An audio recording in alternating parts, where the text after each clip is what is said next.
Welcome, Revell Model Kit fans, to our Model Kit news for August 2024. I'm Alex Carl. I'm in Bielefeld right now, recording this together with Luke. Hi, yes, in England, sunny, well, not so sunny Margate at the moment. Yeah, based in the UK, but working for Revell Germany. Today we have four models and one that we can tease you a little bit. And we were totally blown away by the success of our first episode, which at the time of recording this surpassed 35,000 views around this. I'm pretty sure when we publish this one, it might be even more. So that is quite impressive for first episode. We are really happy with that. As they're after your dulcet tones, Alex. Not the falsetto, but the dulcetto. Okay. We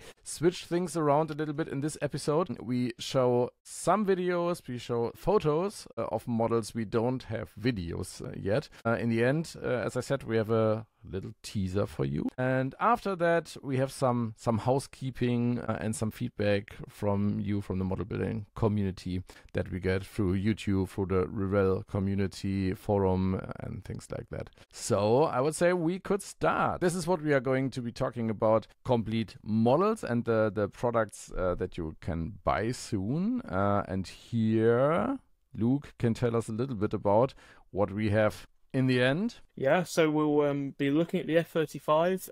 As we're recording this, we released some of our first CAD images maybe a week and a half, 2 weeks ago, which seem to have gone down well. So we'll be revealing some more details towards the end of the video regarding weapon load and unique features to the Revell model.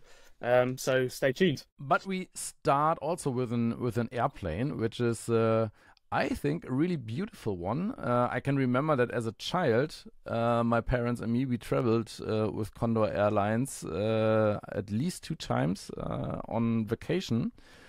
And this Airbus A321-200 from Condor Airlines has this new stripe livery they introduced in 2022. Since it's Germany's favorite holiday airline, they say so, in about their company. Like, reimagined this stripy design, this livery, from typical items you use in your holiday, like beach towels, umbrellas, or ice cream shops also often have this striped designs. This particular design took off on 5th of April for the first time, 2022, and it flew from Frankfurt to Lanzarote. Yeah, it's definitely quite eye-catching as a scheme. In fact, I came back from the German office last week and there was one on the ramp at Hamburg, and you can't miss them in amongst the sea of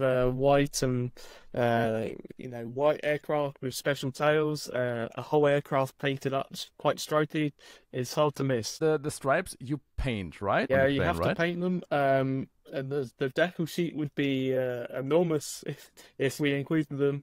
And one thing we were really keen to do was enable people to paint the aircraft they've maybe been on, and so there are a whole range of colours that these aircraft fly in. We might call them yellow, green, red, blue, and sort of a beige colour for the stripes, but Condor have special names for them. So I believe yellow is Condor Passion, and there are other things like Island, Sea, Island being green, Sea being blue. So we wanted to be able to let the modeler do the aircraft they've been on, so we've supplied the whole range of serials that we could. So not only can you paint the one that's on the front of the box, but also the whole variation of the A321-200s in these striped liveries. Obviously, from the release of the kit, there may be more in the future, so we can't cater for those. But yeah, the idea is to let them paint it. So essentially, you need to mask the non-yellow or non-red parts of the model and paint them on. As I say, if we were to include them on the decal sheet, it would be quite confusing for the modeler, or frustrating maybe, putting that many big decals on. But to paint them should be relatively simple. When they add more colors in the future, then it's much more easy to get the whole fleet in your in the vitrine. Yeah, in your stash, in your display cabinet. When I was researching the livery, I found out that what do you estimate would it cost to paint an A300 or A320? More than I make in a year is probably the answer. Any idea? Quite a bit. So I would say we're in the 50 to 100,000, a minimum. Brilliant guess. An Airbus 320 is between 50 to 200,000 dollars. Wow, okay. A Boeing is a bit more expensive. I read a Boeing starts at 100. Boeing 777 starts at 100,000. But like 777 is much bigger than an A320. Yeah. And it takes 20 workers around 8 days to finish a paint job. The model kit's a lot cheaper, so people can save some money and buy the model kit rather than trying to repaint a real one. So that is a really nice model kit for the summer. On the Revell shop, you can see in some weeks more pictures and all of the colors that are possible at the moment, or that are delivered by Condor at the moment. So then we have our highlight of August, the Corvette C8 Coupe. New tool in the scale of 1 to 25. And the story of the vet is really interesting because it's produced since over 70 years. And in the 60s, the Corvette chief designer back then, Zora Arkos Duntov, he already had the vision of doing a Corvette with a mid-engine, but it took another 60 years until the first mid-engine vet was released, which is the C8 now, that came out in 2020. And I've one question for you, Luke. How do you say to the rear end spoiler in England? Yeah, we call it a spoiler or a rear wing. A rear wing, okay. Spoiler is the normal, the official word in Germany as well. But we also call it Pommestheke from time to time, which would translate into French fries counter, because when you have a car like that, you can drive up to a little restaurant and get your takeaway French fries and put them on here and eat them, standing at the rear end of your car. Yeah, that's fantastic. I'm sure they designed it for that purpose. What can you tell us about the model of the Corvettes? So I believe it's the first model of the C8s, an exclusive to Revell in that way. The overall model for the shape, we used official CAD data from GM, but also you can never fully do it from CAD. It's always good to see a real example. So I believe our American team went to a scrapyard to see one that had had some slight damage, but nothing too major, to look at the shape and photograph for our designer. So it's based on official material, which is good, so you can be confident in the shape. And we were discussing off air that it's very reminiscent of a jet fighter in some regards, especially when you look at things like the F-35s with the sort of stoops at the front. The air intakes on the F-35 very similar on the Corvettes. So you are in the last episode you told us that you are coming from the product design and the cut design world. General Motors provided us with official CAD material, right? Yes, correct. And how comparable is that? Do you just take the original CAD material and then scale it down by factor 25? Or how do you work with this official material to get the model done? So from previous experience, generally car manufacturers will send the full CAD, and when I say full CAD, they send every nut, bolt, washer. So quite often the CAD software that we use struggles to open the model. The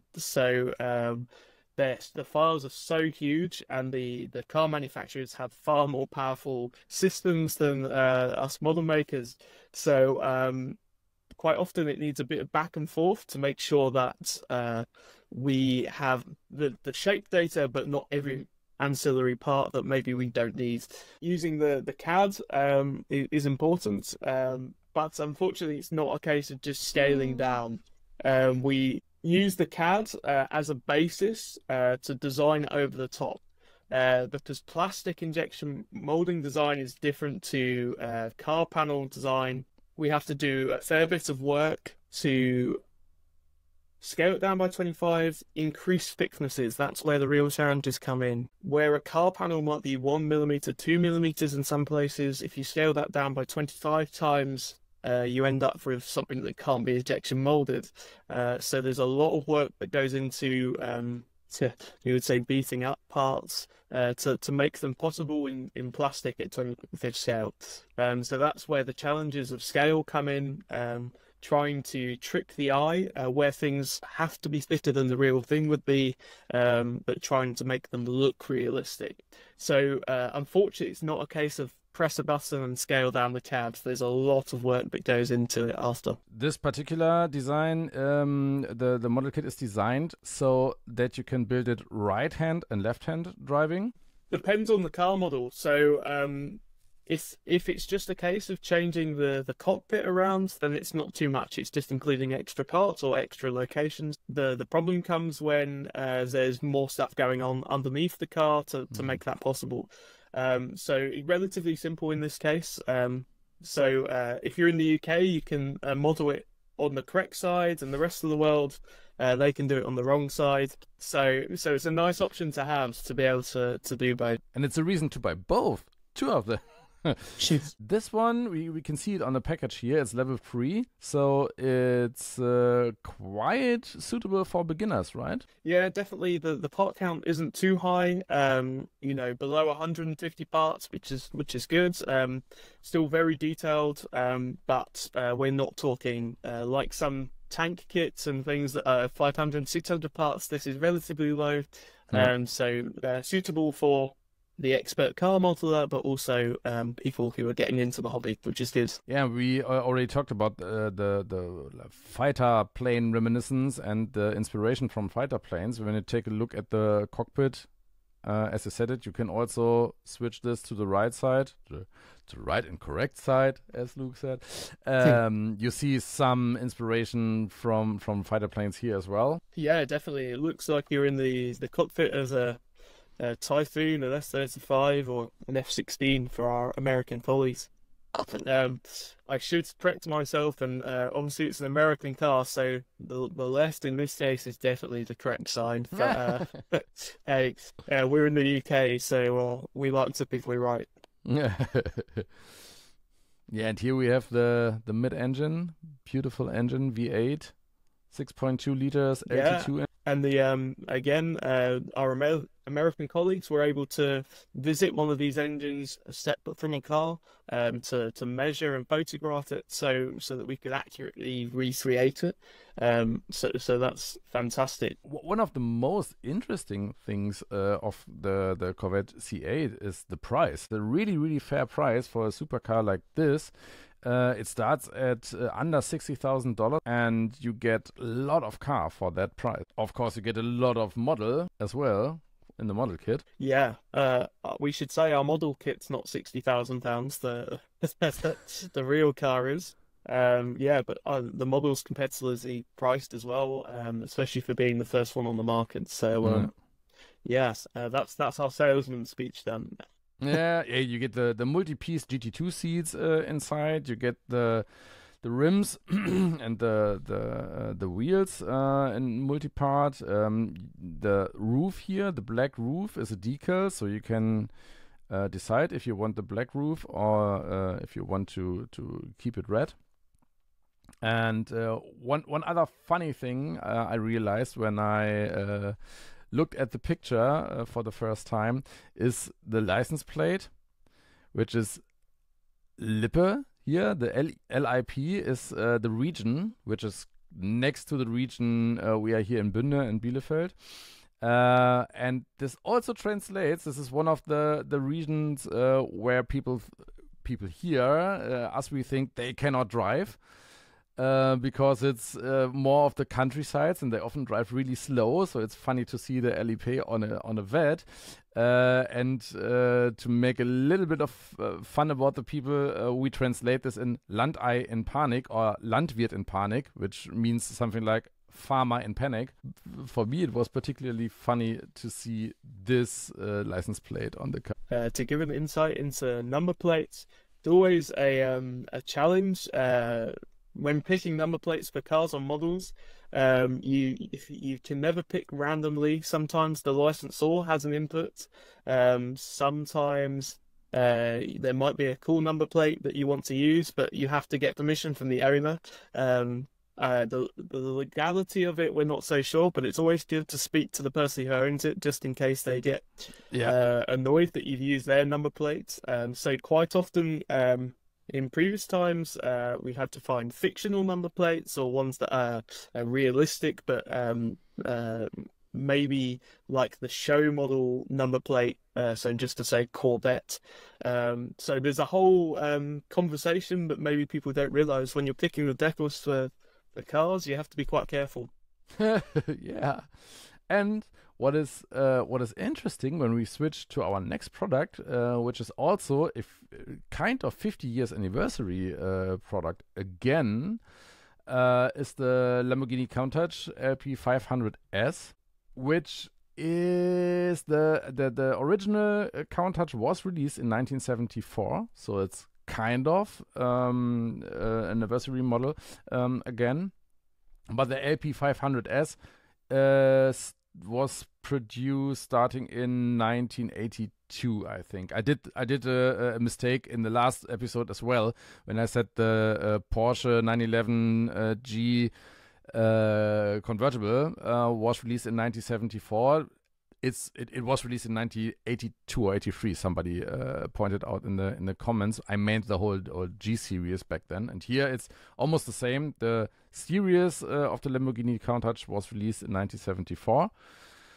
But this particular model came out in 1982. And here we have a massive pommes theke again. Back here, the rear spoiler. That's something you could call a pommes theke, definitely. Yeah, one of the most particular things of the Countach was the design itself, the flat and like triangle form of the silhouette of the car. But also the scissor doors, which are unfortunately were not possible to do here in the reintro of the model kit, because it's a full body where the doors come already in the body kit closed, so you can't move them, unfortunately.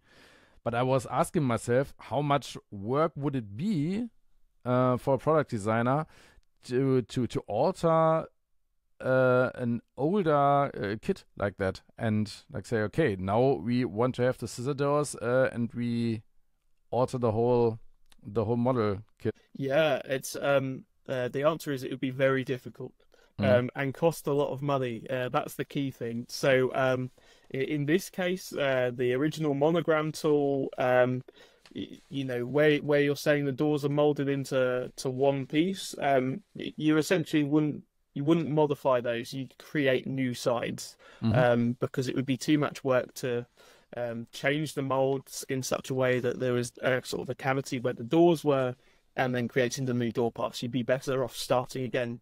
The problem with older models, ones that are designed before CAD, is that there's no data. So you would have to reverse engineer essentially.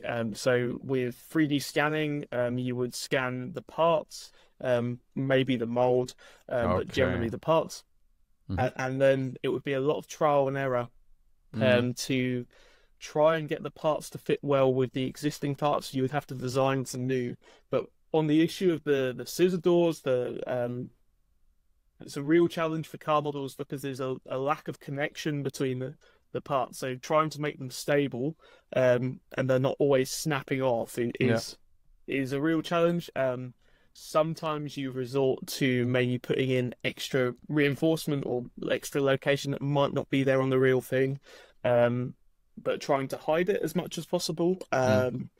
this, is part of the design process. It's never a perfect scale model in the truest sense of the word. There are always compromises, as I was discussing earlier, where you scale down a model, you have to increase thickness. So there are certain compromises there, and location is one of the big ones as well, especially on doors that raise up. It's really, really difficult. Yeah. So the answer is, in short, it would be very, very difficult to modify an old tool. But if there was enough demand, then generally you'd look into it. Yeah. Yeah, and here we see also the inspiration from somewhat a pilot cockpit here. I read that the Countach was also inspired by different fighter planes. And you can imagine that. It's it's come straight off of people's bedroom walls. The Countach, big posters in the 80s, but also to age myself, it's spanned the generations, and it's still an iconic car today, even amongst those who weren't around when it was first released. One of those really famous cars from the 80s. I think maybe some of the more recent Hollywood films have done stuff for that. I think of Wolf of Wall Street, I believe. There's a scene with a Countach in. I think so. And yeah, when I think of Countach, I think the Jamiroquai video, the one. I think their Countach is in there as well. And then on the bedroom walls, the Countach, maybe a 911, and the Ferrari Testarossa. I would say they were on the bedside walls. Mm. And that were the V12 times, the good old V12 times here. So you can build this one with movable bonnets, right? You can open the trunk and the motor bonnet. Correct. Yeah. Just not the doors. That's the part that can't open. But yeah, the bonnet definitely to expose the engine. And again, a low part count compared to some other models within the 100 bracket again. But a slightly older tool, so a bit of a higher steel level compared to the new tool Corvette. Yeah. And the other bonnet you can open is the trunk, which is in the front, and it's such a nice detail. I love those kind of details when this is included. Yeah. We call it. I think it's a frunk. We call it worse to because generally you would a frunk trunk. Yeah. The spare wheel comes in molded on rather than be a separate wheel. But yeah, a lovely little detail to have in the model. And another beauty we have is again of the flying kind, the Westland Lynx. This is you can see it. It's a helicopter, and this one has the Bundeswehr design on it because it is a 40-year anniversary model, and the anniversary is about this particular helicopter in the Bundeswehr. It was delivered and it started its service in 1981 in the Marinefliegergeschwader Nordholz at the Naval Air Base in Germany. And I learned when I researched into this particular model that those were used on frigates. Some German frigates had two of them on them, and they were like flying in front of the frigate and were hunting and scouting for submarines, especially in the Cold War against the former Warsaw Pact. So I guess they were on the Bremen class. They were in the 1980s to procure the Bremen class submarine frigates. They had especially the Lynxes on them, but they are produced in England, right? Yes, correct. By Westland. So down near Yeovil, they have their base there. Westland are now part of Leonardo or Leonardo, which is an Italian company. But yes, the Lynx was produced by Westland. The UK armed forces are still using a version of it, an evolution, I should say, because we use what's called the Wildcat now, which is has its heritage in the Lynx, but is massively upgraded. The Lynx, I'm sure a lot of modelers will know, is one of, or it might still hold the record for the fastest helicopter in the world. It was a specially modified Lynx to get the world speed record. And if you ever saw them at air shows, they have a bit of a feature that they can do a backflip, which is quite strange to watch a helicopter do. Yeah. That's cool. For those that haven't seen it, it's quite impressive. So, yeah, the UK Armed Services used them. They were the primary operator for a long time. We split them 2 versions, so we had Navy Lynxes and Army Lynxes, with some differences in sensor suite, armament, and undercarriage. So the German Lynx, the Mark 88 is what entered service originally, and then the one on the box you see is the Mark 88A. So again, that's had a large upgrade partway through its life to keep it relevant. New engines, I believe, and new sensors. Yeah. You'll see that on the nose as well, the radome. So the Lynx is still going strong, but due to retire from the German forces very, very soon, to be replaced. I believe it's being replaced by more NH90s in its role. As you say, it was used for anti-submarine warfare for a long time, and still operating from Nordholz. And in the box, we actually have 2 schemes, not just the one on the box front, because whilst I'm a big fan of special schemes, which you can see have a huge decal sheet, as Alex is showing, we also included the same helicopter but in its standard scheme, for those that want to model a in-service type.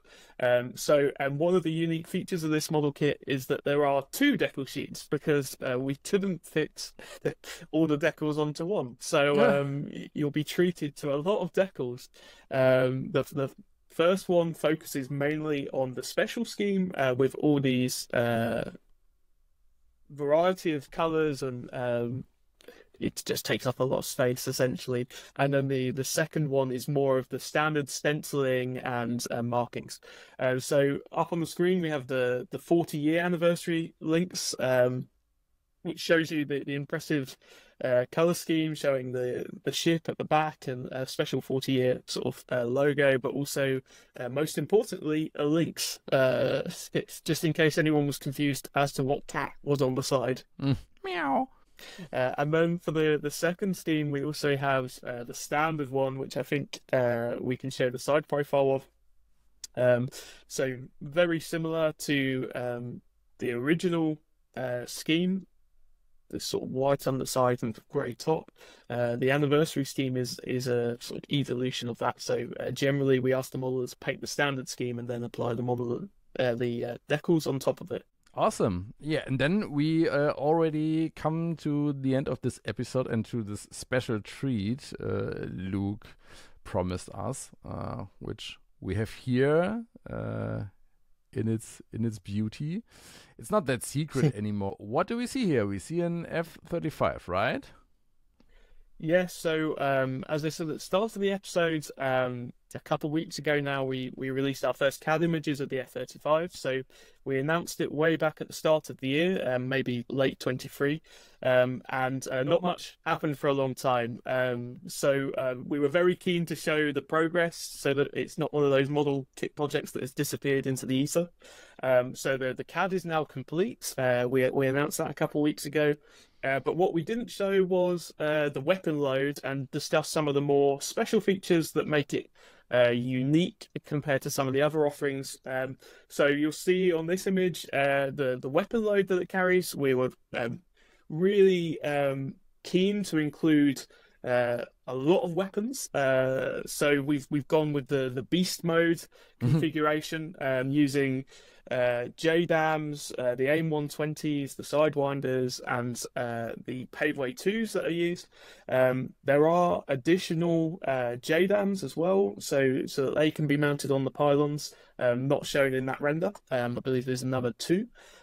So you can do the full weapon load, or you can do the stealth mode, which is just internal weapons. So another feature that you might just be able to see on this render is we've coloured them red, is that we're also including FOD blanks. So they don't have to be fitted, but it's a nice addition. And if you're aware of real F-35s, I'm not going to say that grey jets can be boring sometimes, but the FOD blanks give the ability to give it a splash of colour, which is quite nice. So a lot of special artwork is applied to those squadron crests and general colours and patterns. So it's a nice addition to have. If we go on to the next render, I think we can show some more details. So the cockpit is as detailed as we can get. It's in seconds. The screens are always a challenge, so they'll be covered with a decal. They essentially use a glass cockpit, so a bit different to Spitfires and Hurricanes with all the dials. So a lot of them will be covered via decals, using what's available for their displays as the basis. For some reason, they're a bit secretive about their new stealth fighter. How could that be? Yeah. Again, so you can see the FOD blanks fitted, and also some of the weapons. The FOD blanks should be removed before flight. That's key to state if you're in the UK. So with Alex, if you don't realise, we lost an F-35 by not removing one of the FOD blanks before it took off from our Terrier. No way! And it crashed, unfortunately. Yeah, Okay. yeah. Luckily, the pilot was fine, landed on the ship. But yeah, a bit embarrassing for us. So you see the FOD blanks and also the pylons for beast mode, as we said. And yeah, that's sort of it in that view. You can see that obviously there's an undercarriage down version, but also an in-flight. Yeah. And then a proper look at the bomb bay and the weapon load available. So if you like stencils and weapon loads, then you should be happy with this model. So that's what we're doing with the F-35. We've got, as I say, quite a load of warnings, but also some other special features that were shown before. So things like the pilot ladder will be included as an option, and also the drag chute that's used by the Norwegian Air Force. And I believe the Dutch Air Force are about to start using it as well, because they co-funded the development. So that will be included, as well as what you can see on the render just about is I think it's the Lundberg lenses, the small bumps that are added during peacetime, and that's essentially so that air traffic control can see the aircraft, because if they're not fitted, then a stealth fighter, as in the name, can't really be seen. So during peacetime operations, they fit 2 bumps on the top and 2 bumps on the bottom that amplify its radar signature so that it can be seen. So they'll be included as optional parts. They're not molded on, so don't worry if you want to show it as a proper stealth fighter. Do you already have a date when it could be expected? We will keep people updated. So we're to ensure we can do that, we're hoping to air freight the tools rather than shipping. Shipping via container ship would normally take about 2 months at the moment, but obviously air freight reduces that down massively.